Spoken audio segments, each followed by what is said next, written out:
Hey guys, welcome to another episode of the Entertainment Now podcast. My name is Nick. My name is My Ian. name is fucking Ian. I'm a little bastard. What's going on, man? Nothing. Apparently, I'm a little bastard. How dare you? It's about time you realize that. How dare you sully my reputation? Oh, you have no reputation. I have a reputation. It's just a reputation of not having a reputation. So Ian's sitting across from me, so we'll be I'll have the audio only uploaded to the YouTube channel. So Those of you who have eyes, that'll be a blessing for you. well, that's true because Ian, it's Ian. Yeah, so. I mean, anytime I'm on screen, there's some eye bleeding going on. Eye bleeding. What's been going on, man? Nothing. I mean, it's the same answer every freaking time you ask me that. Well, you understand what I'm asking you, though, don't you? Yeah, you're trying to set up a conversation, but we can have a conversation without you asking me that. You can just say, but I'm giving you the opportunity to say whatever you want to talk about first. I'm more of a go with the flow kind of guy when it comes to conversation. You are a flow. You know that? Heavy flow. Fucking vaginal flow. Oh, come on now. So, of course, we are an entertainment-based podcast. Mostly. In theory. In theory. Sometimes. Yeah. But, so, of course, the huge news, of course, is the fact that the writer's strike is over. Yep. So that's big. And when this episode is released, they'll be starting the negotiations for the actor strike. Yeah, so, and that will be soon to follow also. Most likely. Because I think a lot of what the writers were asking for, the actors are asking for as well. Yeah. So the big thing, so I'm going to read this little blurb from Variety here. Let's see what it says. Because I was trying to find out like the details. This is like the 94-page contracts. Obviously, we can't go through all of it. But so basically, the deal includes gains in compensation, which is huge. Yep. So because there's so many writers out there that are making absolutely fucking nothing, basically.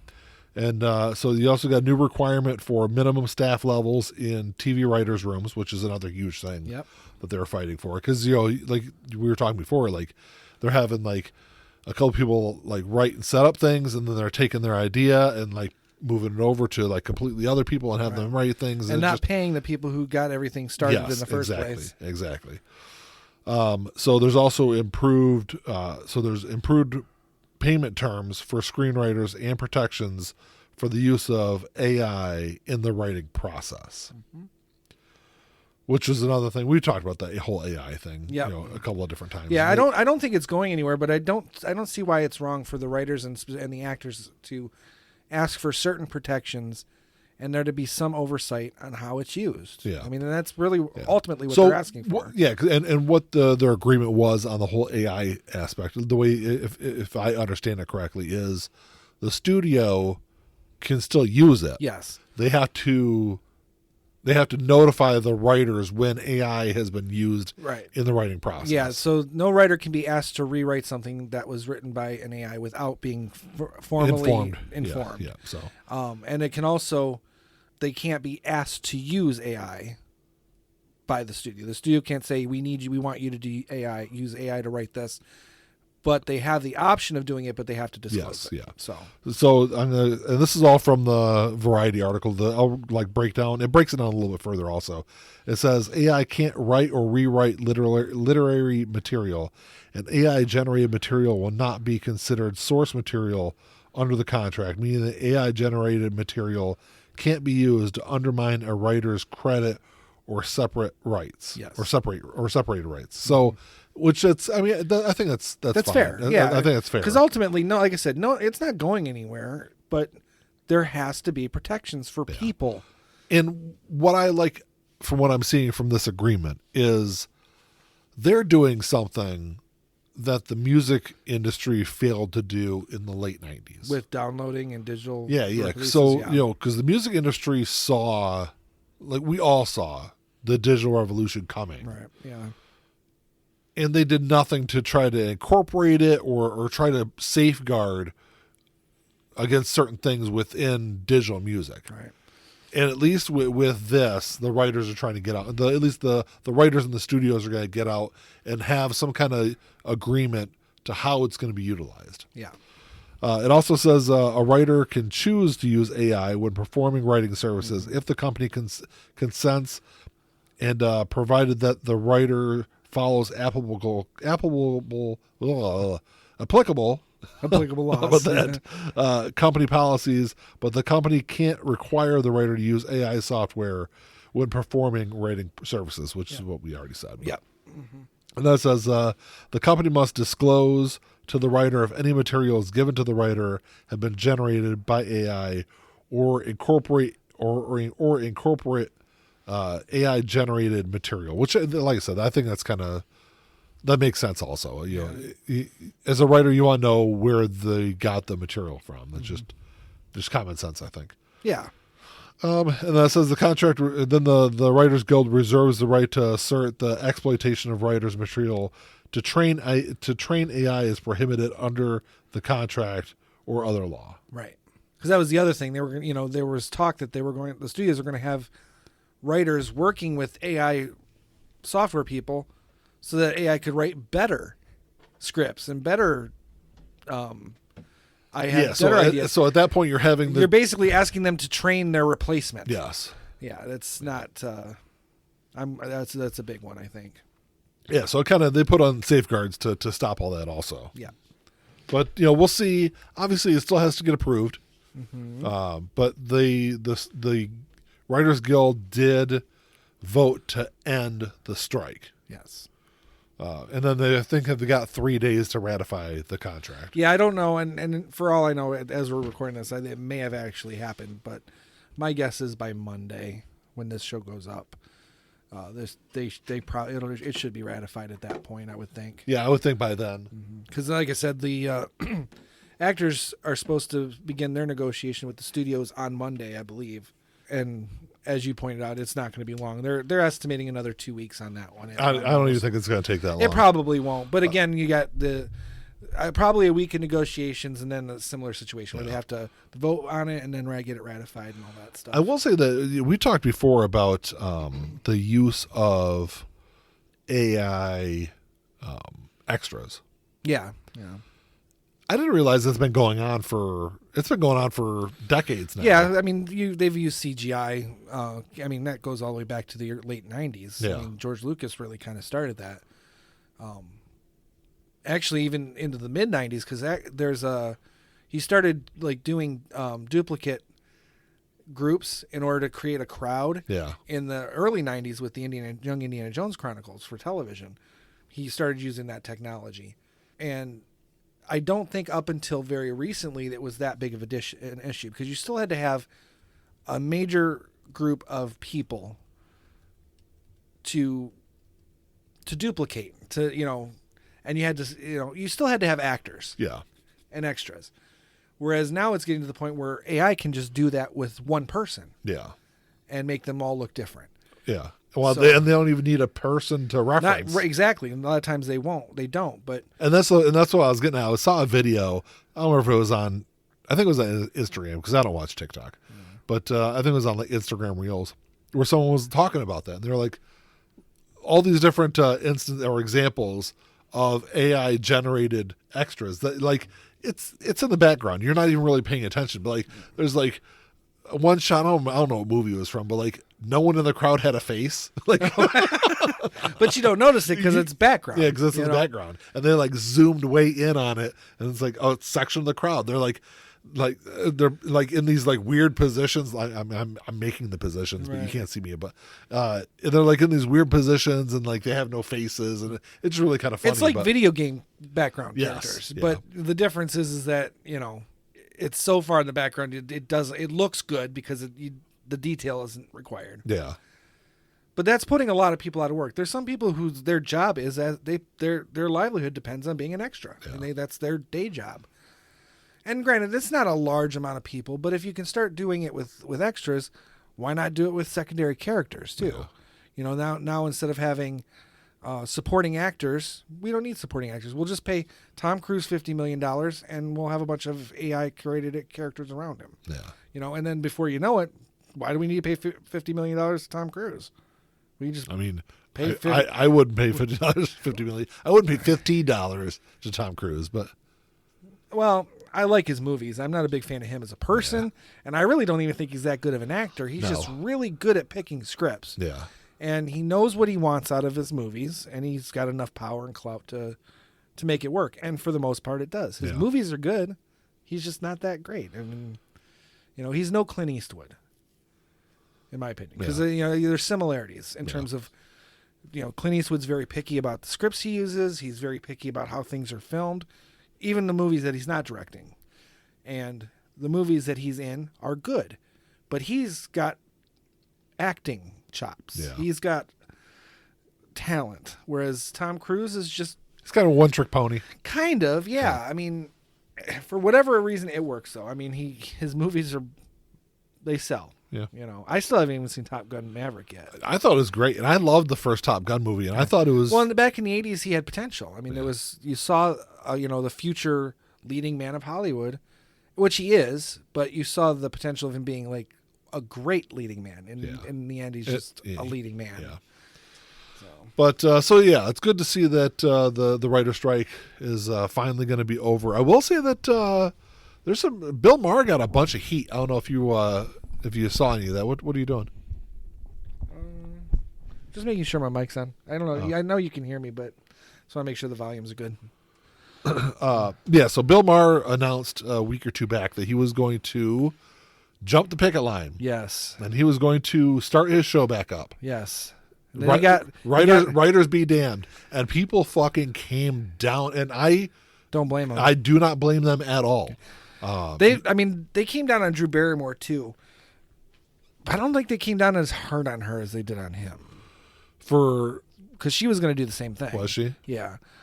Neither one of them, they both backtracked on it. They both said, all right, no, we won't. Which was good for Bill Maher because it was only like a week later that the strike ended, and he's already kind of prepped, so he's ready to go with the writers anyway. Yeah. So he'll be one of the first shows to come back. Yeah, he'll actually, the night we're recording this is supposed to, I think tonight's his first Oh, really? show. I didn't even realize it was that soon. Yeah. I thought it was probably going to still be, because originally he was going to come back in January. Yeah. He said it was going to be this week. Okay. And not that I've watched his show in... I do, and it was very disappointing to me because I don't agree with everything Bill Maher says. And I would say that in the last, say, 5 years, there's probably things that I agree even less with him. But I don't have any problem with disagreeing with him because he backs up what he says and he's open to criticism. He listens to criticism. He may not agree with it for whatever reason. Yeah. And he can acknowledge when he's wrong. That's fine. I can deal with that. I like watching his show. I like his comedy. I like his humor. But if he had come back without writers, if he had, I know he said he was going to, but if he had done that, I would not have watched him anymore. There was a lot of people that said that also. The fact that he didn't have to, he dodged a bullet. Yeah. I'm still going to give him a chance. I'm going to watch him still. But, yeah, if he had crossed the line, it would have been the end for me. Because that's like, it's like, he knows what fucking writers go through. Right. Well, he also said in his podcast, and this was several weeks ago, that most writers should not be depending on writing as their job. It's kind of the old argument about people who work in fast food you shouldn't deserve minimum wage. You choose to do that? Well, it's not a real job kind of a thing.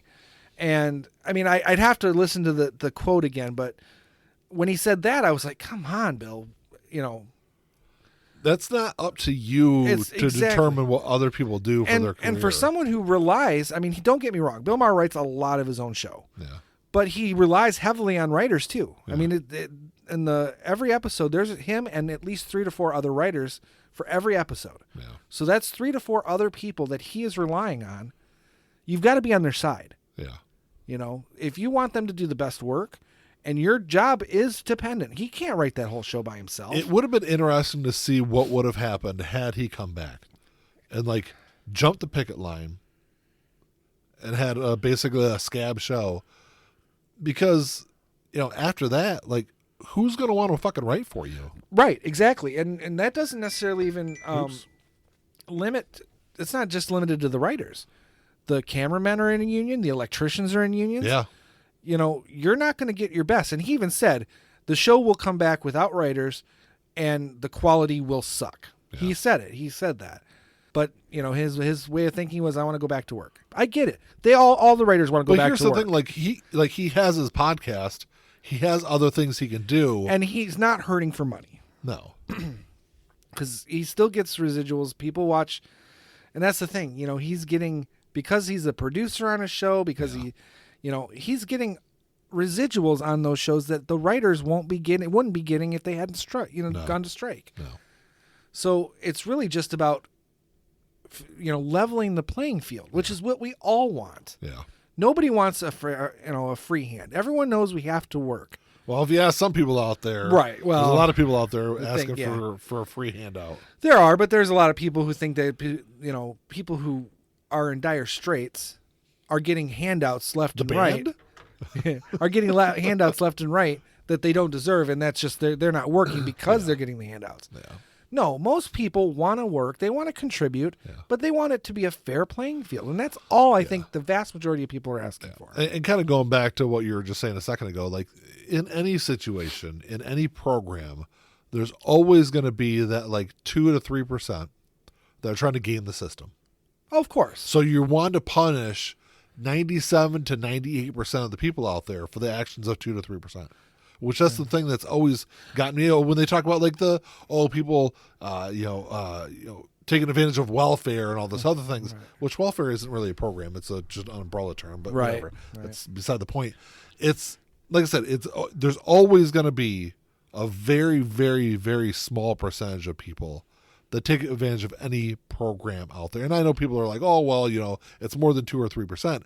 If you look at the statistics, it's not. It's like 2 to 3%. Regardless of the program, right? They're trying to take advantage of it. So it's you're trying to punish people that are just trying to help themselves or get themselves out of a situation. And I would point out, because it's the vast majority of the people who are saying that are politicians. Yeah, I would like to point out what's the percentage of politicians who take advantage of their positions? Oh, absolutely. Yeah. I'm sure it's higher than 2%. Was it the governor of New Jersey that was just found with like gold bars in his house? And he's a is senator. He a senator? Okay, senator, right, I think. Senator. He's New Jersey though, right? I think so. Yeah, I mean, of course, it's New Jersey. Bribery charges? It's gotta be New Jersey.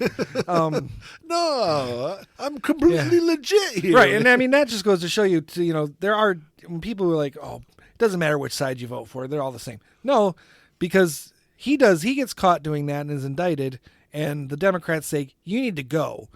But a very similar situation happened with the Attorney General in Texas. And the Republicans turned the blind eye to him, basically bribing the judge in the court in the case. So it's like, going back when I said, come on, there's always going to be like 2 to 3%.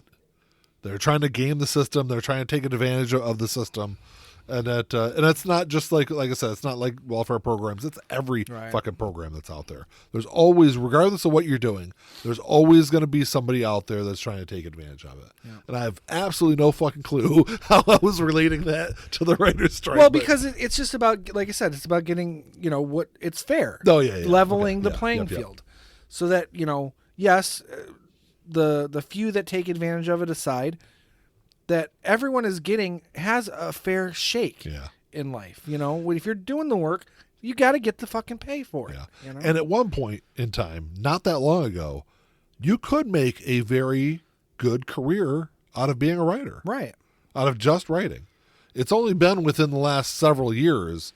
Well, streaming, I think, kind of started the last 10 years or so. Because and streaming, well, it wasn't even streaming. It was physical media releases with the advent of DVD that caused the last writer's strike in 2008. So it's really, ultimately, it's about not only making sure people are getting paid for the work they're doing now, but also being able to benefit from the financial success of their work down the road. Yeah. And then a lot of that plays into this one as well with the streaming. So, I don't know. It's a good thing. I'm glad the strike's over because there's shows that I'm looking forward to, and they're shows that I was expecting to be able to watch next year. They're not going to be out till 2025. Exactly. There's a lot of stuff that's been pushed back. There's even stuff that's done that is not going to be out till next year. That should be out this year. I think it's funny that I was just talking about this with my wife just within the last couple of days, and I said, "Hey, did you see that the writer's strike was over?" She said, "Oh, yeah, that's a good thing." I said, "Well, yeah, now we'll be able to. There'll be the fall shows and stuff come back." And she goes, "The fall shows haven't come back." That's because she watches reality I said, shows. "Maybe you watch way too much fucking reality TV." Right. Like, well, I mean, she watches. Why do you need a professionally written, dramatic, exciting intellectual show when you can watch The Golden Bachelor? Yeah, I saw that and I was like, "Oh my god!" Because The Bachelor's so passe. It's already been done. Let's look at an old man. Yeah, Let's just get an old man in there and see what he can do with old women. yeah, Which I guess is good because when they first announced it, I was like, Golden Bachelor, and it's going to be like 30-something women. yeah. I mean, come on. Yeah. The guy's like 60-something, and they're probably going to just, because 30 is old in Hollywood. Yeah. So especially when it comes to women. Women get a shit end of the stick when it comes to aging in Hollywood. And not just in Hollywood, I would say across the board. In general, yeah, but definitely Hollywood. So, yeah, that's what I was expecting. But I guess from what I heard, the women are in their like 50s and 60s as well. So from what I saw from the preview, or whatever, yeah. And I'm just picturing 50, 60-year-old women acting like they're 20-somethings. Because that's what's going to end up happening. Yeah, because that's what they want. So in love. That's what sells shows like that is the drama and all the other crap that like 50 and 60-year-old women shouldn't be engaging in. I don't think 20-something women should be engaging in that. Oh, well, That's high school shit. But that's the kind of stuff that goes on, though. Right. You can excuse the 20-somethings because they're dumb. Yeah. Because every 20-something is dumb. Doesn't matter what. I tell that to people all the time at work. Like, if they're under the age of 30, I'm like, "Oh, you're just a kid." Yeah, like, you're a no. dumb kid. They're like, "No, I'm an adult." No. You're not an adult until you're in your 30s. Trust me. I'm not even sure if you're. I'm late 30s. I say I'm 45 and I'm barely an adult. but I tell them all the time. I'm like, "Look, trust me. Once you're in your like 30s, you'll understand. You'll be like, oh, this is how life actually fucking works." Right. And like you start actually figuring shit out and putting shit together. And at least for the most part, most people do. Right. But some people still don't. No. Some people are still fucking children in their 40s. I feel like I'll finally get a handle on life when I'm no longer able to wipe my own ass again. Oh, Jesus. I'll be in the retirement home if I'm lucky. Most likely, I'll just be living on the street and like making noises and talking to myself. And isn't that what you do now? Just make noises and talk to yourself? yeah, but at least I do it with a roof over my head. So yeah, it's just I don't know. I'm glad that's all over and we can finally move on and get things put back together. And now the UAW just has to get their stuff. Yeah, that's not going to happen anytime. That's No, a whole that's a other whole fucking other thing. conversation. Yeah, but I don't know. There is some. So the first episode of the month. So this is the first episode for the month of October.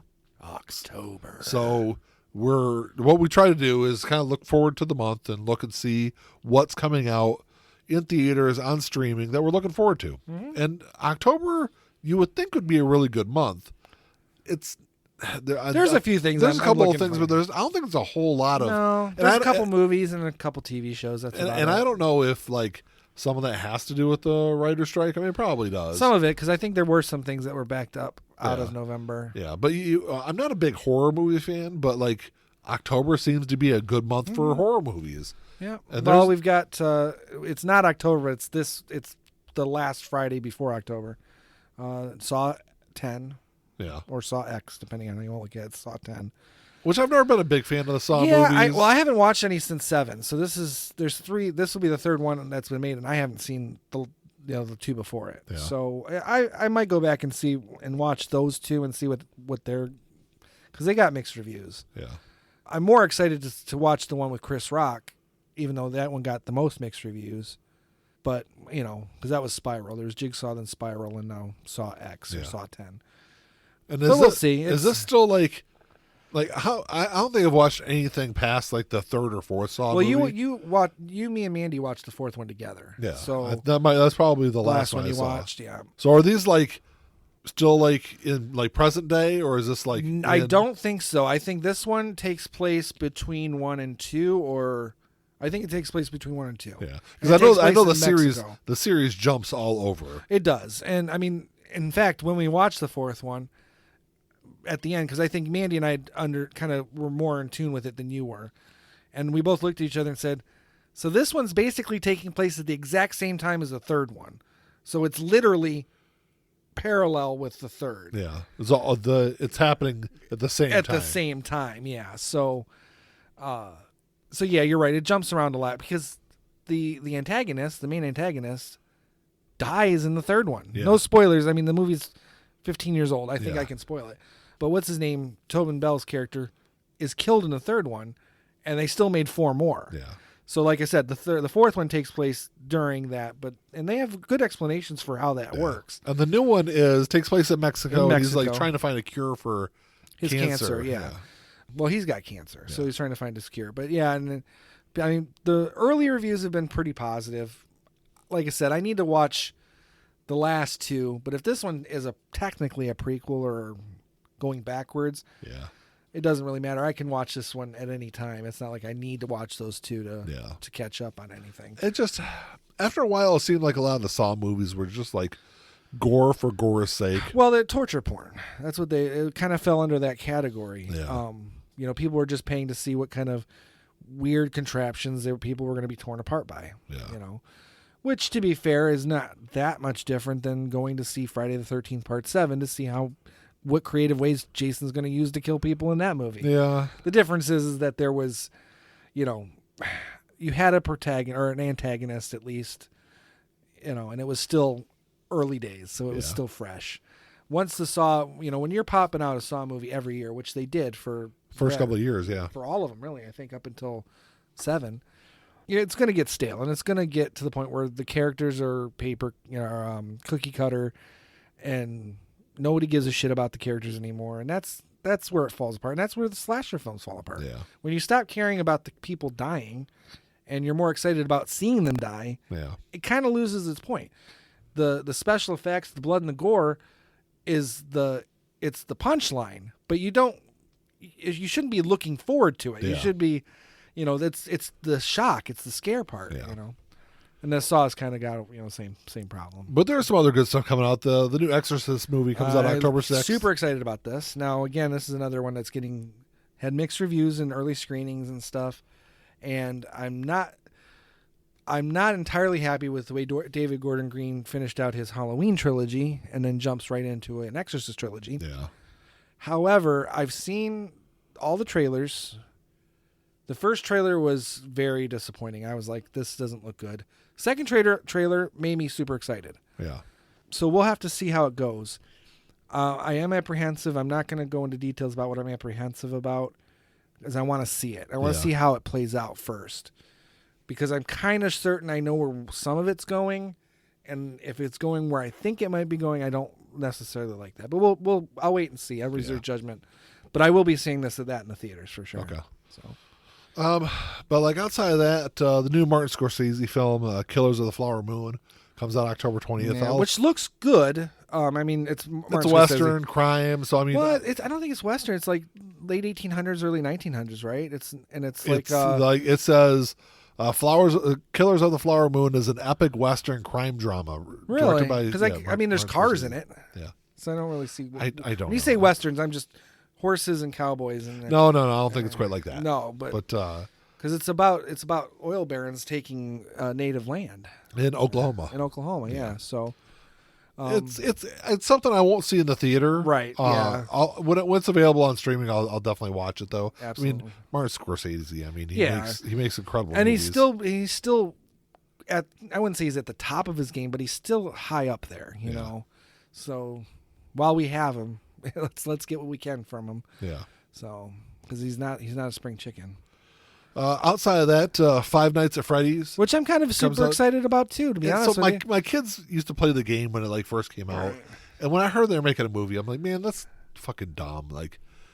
And then I saw the trailer for it, and I was like, that actually looks like a pretty decent movie. It could be good. It's got Matthew Lillard in it. Yeah. So I mean, I'm pretty much sold on anything he's in anyway. And that at comes least out, for a watch. That comes out October 27th. Yeah, that's definitely a movie I'll. Once again, I probably won't see it in the theater, but I'll see how things are going. It depends. I don't know. It's the movie I definitely want to see though. Yeah. So.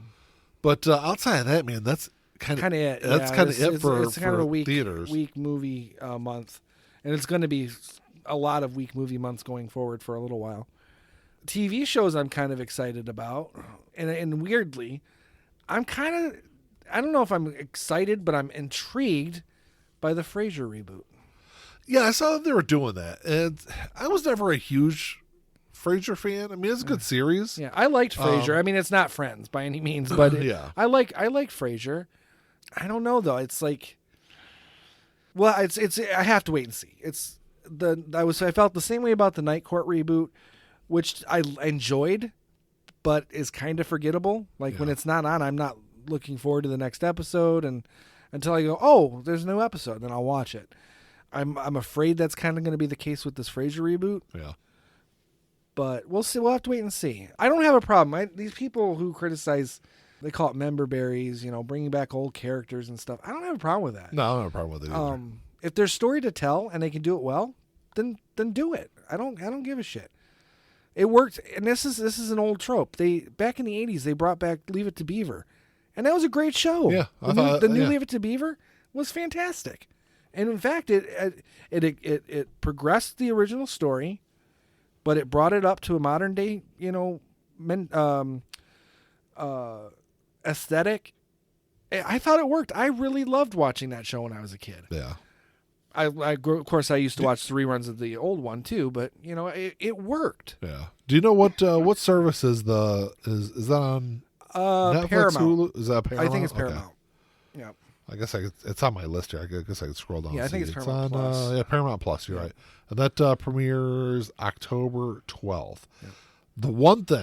The absolute number one thing that I cannot fucking wait for in the month of October, hands down, number one for me, comes out October 6th. Taylor Swift, and that is Loki season 2. Oh yeah, absolutely, absolutely. Loki season 1 was hands down the number one best show, in my opinion, that of the Marvel universe. Of the Marvel universe. Actually, you know what? Of anything that's been like streaming on Disney Plus, any of the Disney Plus shows, I would argue that Ahsoka's probably the best. I haven't watched Ahsoka yet, but out of the Marvel stuff, Loki is up there with my favorite because it was really well done. Yeah, really well done. And and I think season 2 is going to be just as good. Season 2 kind of feeds into the whole. It's got God, what's his name? The why am I drawing a blank on the villain's name? Oh, Kang? Yeah. He's heavily featured in that. He was kind of the main villain in the first one, really. I mean, that's where he's introduced. Yeah, that's where he's introduced. In the first season, so. But season 2 picks up just where season 1 came out and ended. So I'm definitely interested in it. I still haven't finished Secret Invasion. I liked what I saw of it. People shit on Secret Invasion, and I thought it was really good. It was kind of like a spy thriller. A spy thriller. Yeah, it was like, that's how I got. Like I said, I haven't watched like the first 3 episodes, maybe. So I guess I got halfway through it because it's 6 episodes, right? Yeah. So I'm halfway through it. I just haven't finished it yet. I liked it. To be honest, the only Marvel show I haven't liked She-Hulk. is She-Hulk, and it's not. And to be honest, maybe I dislike it so much because I was so excited for it. Yeah. Because it was a character had a we've lot of never potential. seen. We've never seen in live action. Yeah. It had tons of potential. I knew they were going to have Daredevil in it, but they just shit the bed with the fucking ending of that. Yeah. And it pisses me off. But everything else from Marvel I've enjoyed.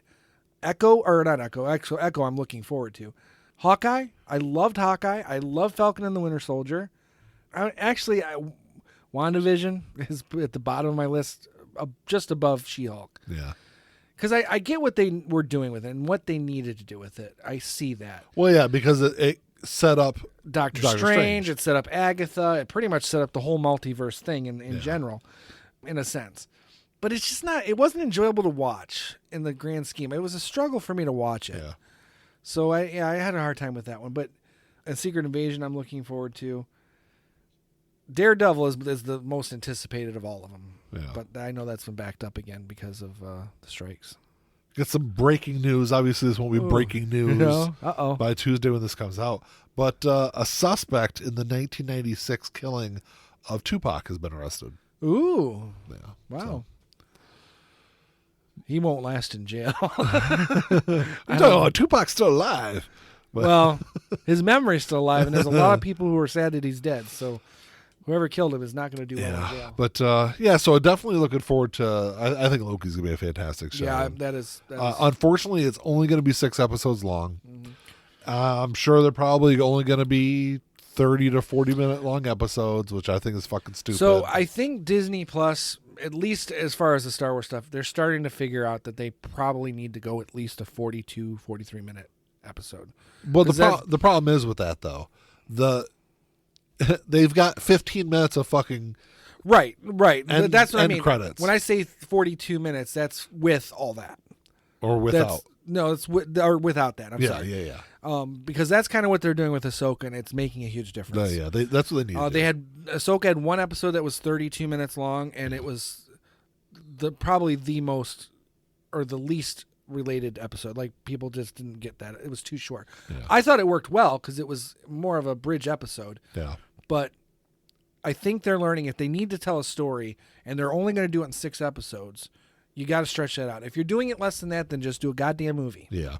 Because then you can trim it down and make it however you want, and it works. Yeah, because I mean, like I said, if you're doing 6 episodes and they're 30-minute episodes, that's 3 hours. It's a 3-hour fucking movie. Just Right. do a fucking movie. That is what hurt Obi-Wan. Yeah. Because Obi-Wan probably should have just been a fucking 2.5-hour movie. Yeah.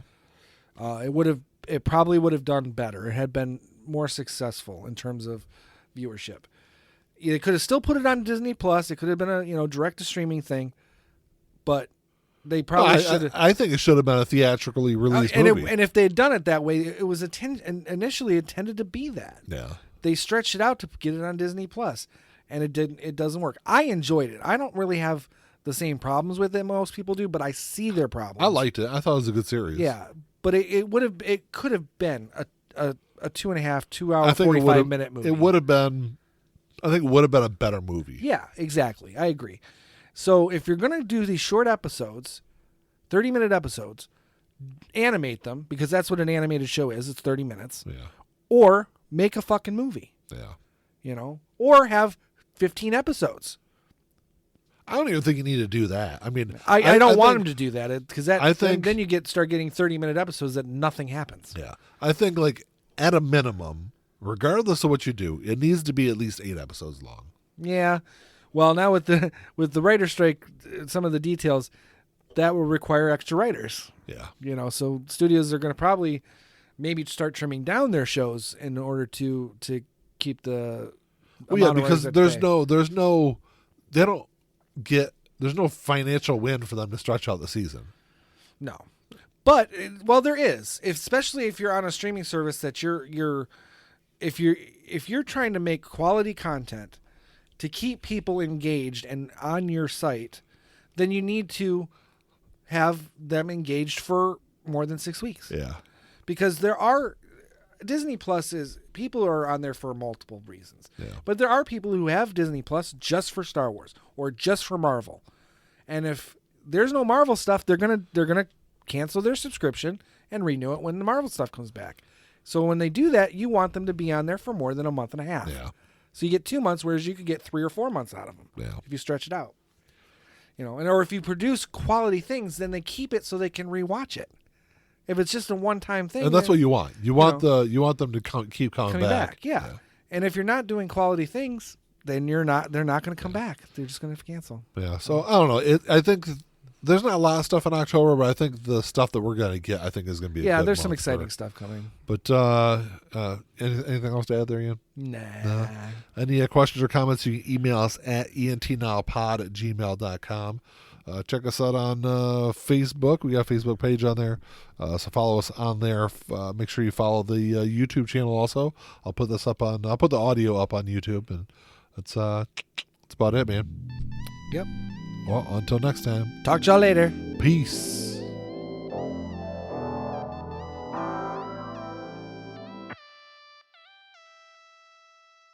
Play my role, let me tell you about it. This shit right here, man, I'm about it. Only real niggas reside around me. Yo, old lady, drop a guard around me. Dip like I know you can, bitch. Show me the ropes like we in the ring. Got you some cobras, you wanna hang. Shoulder to shoulder, them niggas basic.